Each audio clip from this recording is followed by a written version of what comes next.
cakupannya. Jadi kalau kalian belajar patologi itu apa sih yang dipelajari? Ya otomatis kan ini mempelajari tentang penyakit ya, tentang penyakitnya. Berarti ya mempelajari tentang epidemiologi, kemudian etiologi, patogenesis, dan patofisiologi, malah nggak ditulis dia, kemudian manifestasi klinis, dan juga penegakan diagnosisnya gitu ya. Nah, epidemiologi itu apa? Epidemiologi, mesti kalau logi itu logos ya, ilmu. Berarti dia ilmu yang mempelajari tentang kejadian dan distribusi penyakit. Contohnya, misal epidemiologi kasus penyakitnya, patologinya adalah demam berdarah gitu ya. Oh, angka kejadiannya meningkat saat musim hujan gitu ya. Musim hujan berarti antara Oktober sampai Februari gitu ya. Itu berarti epidemiologi ya, yang mempelajari tentang epidemi gitu. Selain itu, oh ini Indonesia itu termasuk daerah endemi. Berarti kasusnya banyak di Indonesia, demam berdarah.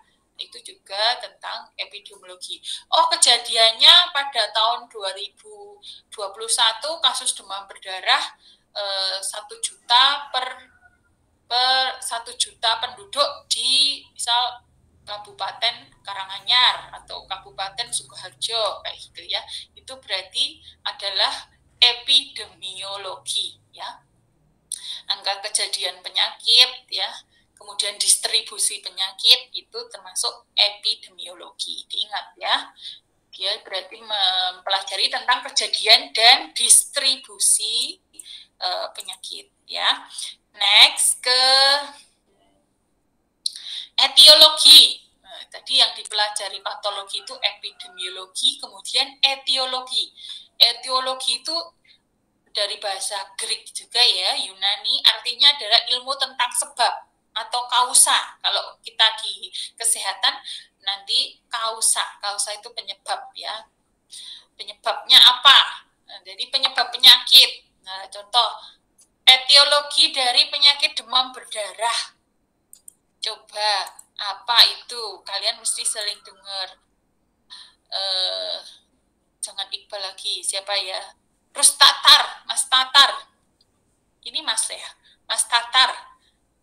Are you there? Tampaknya tidak nyaut ya. Halo, Mas Tatar.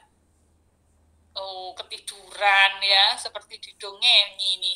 Ayo, Mas Iqbal ya, Iqbal on terus. Iqbal, coba contoh ini. Etiologi dari demam berdarah itu apa, Dek? Nggak tahu nggak apa-apa. Apa? Ayo, Iqbal. Apa ya, Bu? Etiologi Iya. demam berdarah ya, Bu? Etiologi demam berdarah apa?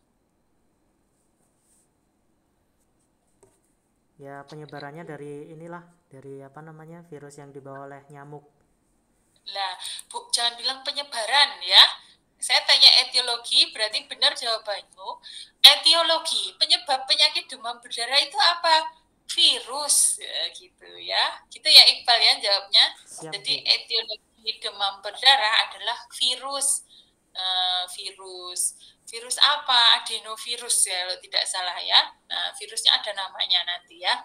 Jadi demam berdarah itu penyebabnya bukan nyamuk ya, bukan Aedes aegypti. Penyebabnya adalah virus. Virus yang dibawa oleh nyamuk. Virus itu adalah kalau di dunia biologi dia dikenalnya sebagai makhluk antara hidup dan tidak hidup, karena dia itu nggak bisa hidup di dunia luar ya, dia itu harus hidup di dalam sel yang hidup gitu. Makanya dia nyari tumpangannya nyamuk Aedes aegypti gitu ya. Oke, terus itu etiologi ya, etiologi. Kemudian kita ilmu yang lain, ilmu selanjutnya dari patologi itu adalah patogenesis. Patogenesis itu adalah tahapan perkembangan penyakit. Tahapan perkembangan penyakit ya. Jadi dari penyakit itu masuk, kemudian menyebabkan sakit, itu disebut patogenesis. Ini contoh ya. Contoh patogenesis dari TBC.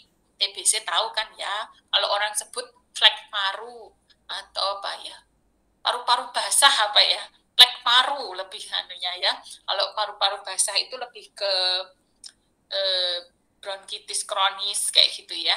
Nah, flek paru atau TBC awalnya kan kumannya, penyebabnya itu adalah Mycobacterium tuberculosis MTB ya.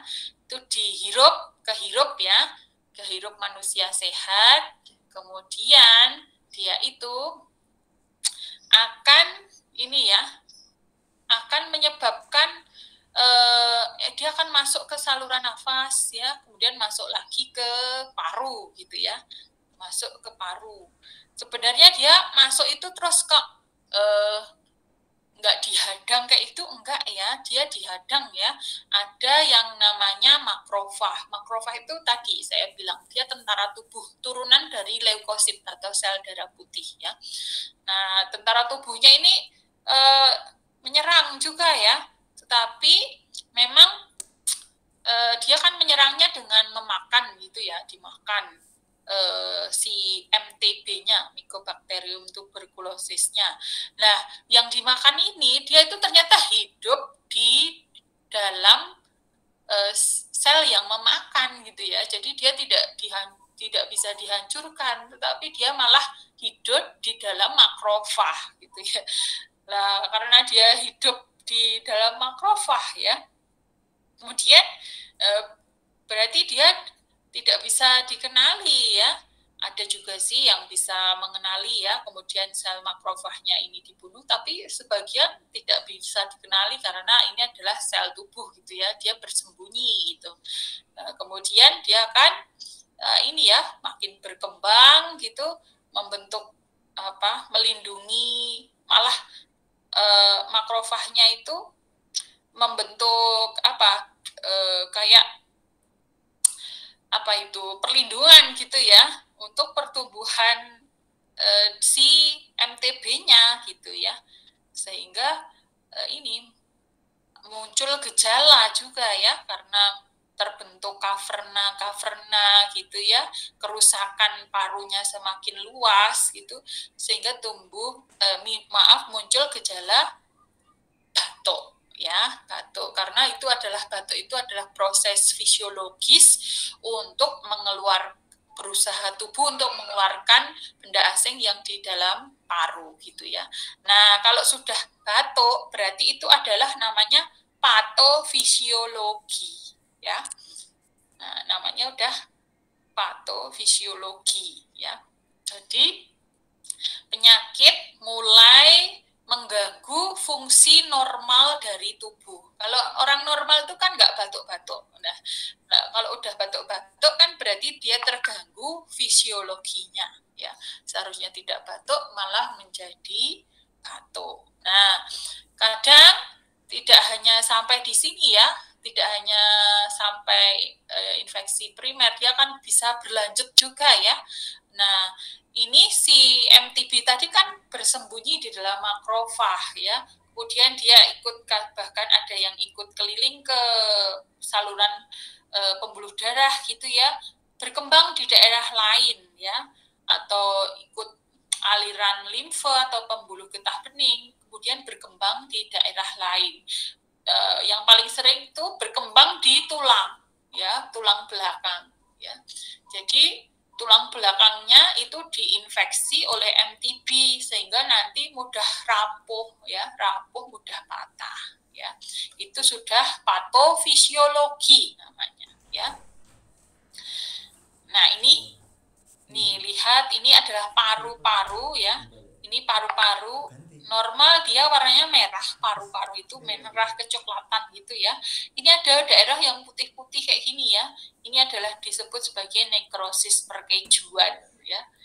Jadi nekrosis bukannya keju dari susu bukan ya, tapi ini keju tapi dari jaringan tubuh yang rusak ya.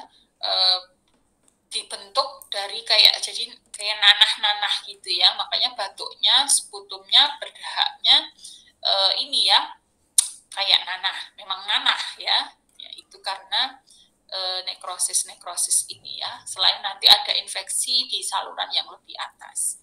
Nah, ini gambaran mikroskopnya. Jadi jaringan ini diambil, kemudian dilihat di bawah mikroskop ya. Paru normal itu kayak ada lubang-lubangnya seperti ini, kayak isinya balon-balon kecil, alveoli namanya ya, karena dia yang berfungsi untuk menyerap oksigen, mengeluarkan O2 ya, ada alveoli. Nah, yang ini yang malah tidak normal ya. Ini adalah nekrosis perkejuannya tadi. Ini sel makrofagnya. Sel makrofag ya. Sel Dacia Langerhans ya. Oke, itu patofisiologi ya. Jadi dia gabungan dari patologi dan fisiologi. Patologi itu ilmu tentang penyakit ya. Kemudian fisiologi itu yang mempelajari fungsi tubuh. Nah, kalau patofisiologi berarti ilmu yang mempelajari penyimpangan fungsi tubuh gitu ya. Fungsinya harusnya normal, dia menjadi tidak normal. Itu ya. Itu ya.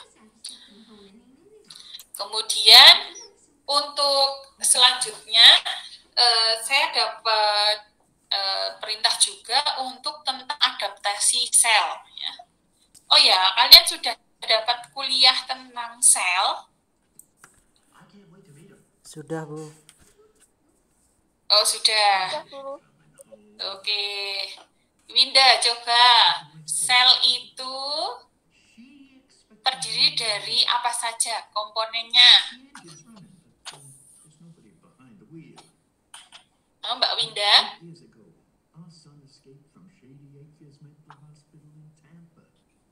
Halo? Ditinggal tidur ya? Bentar, Bu. Oh, cari contekan apa, Mbak? Nggak apa-apa, sebisanya. Nggak dinilai nih ya. Cuma keaktifan kalian ya. Belum, ya udah kelamaan nanti ya Mbak Winda ya.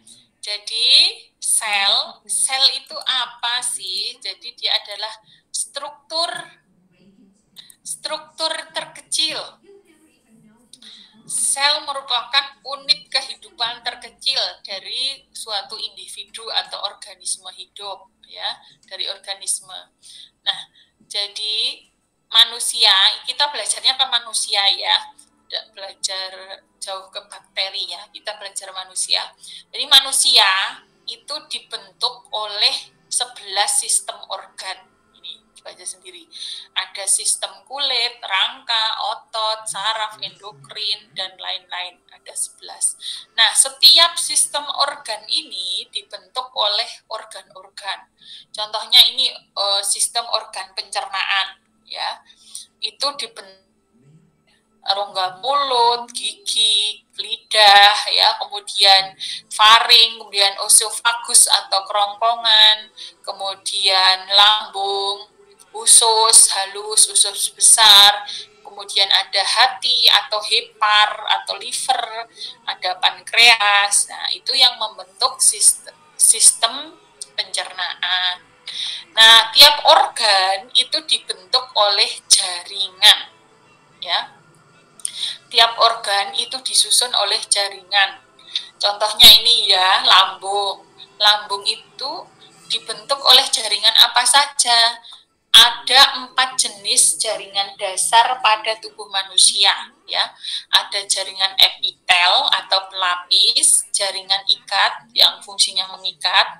Jaringan ikat itu ada tulang rawan, darah, itu masuk dalam jaringan ikat ya. Kemudian jaringan ikat sejati, nah itu jaringan ikat. Selain itu ada jaringan otot ya. Nanti otot ada macam-macam, otot lurik gitu ya, otot polos, otot jantung. Kemudian ada saraf, itu 4 jaringan dasar pada manusia. Nah, kalau lambung itu disusun dari jaringan apa saja?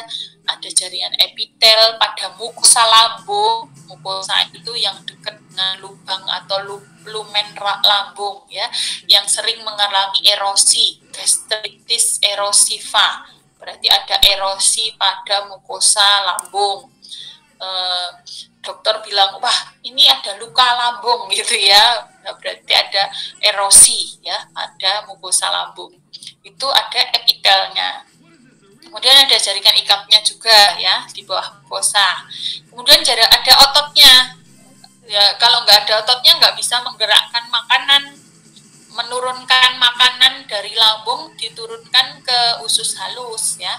Jadi harus ada ototnya. Jadi gerakan peristaltik, gerakan bising usus, peristaltik lambung itu ada ya, karena adanya otot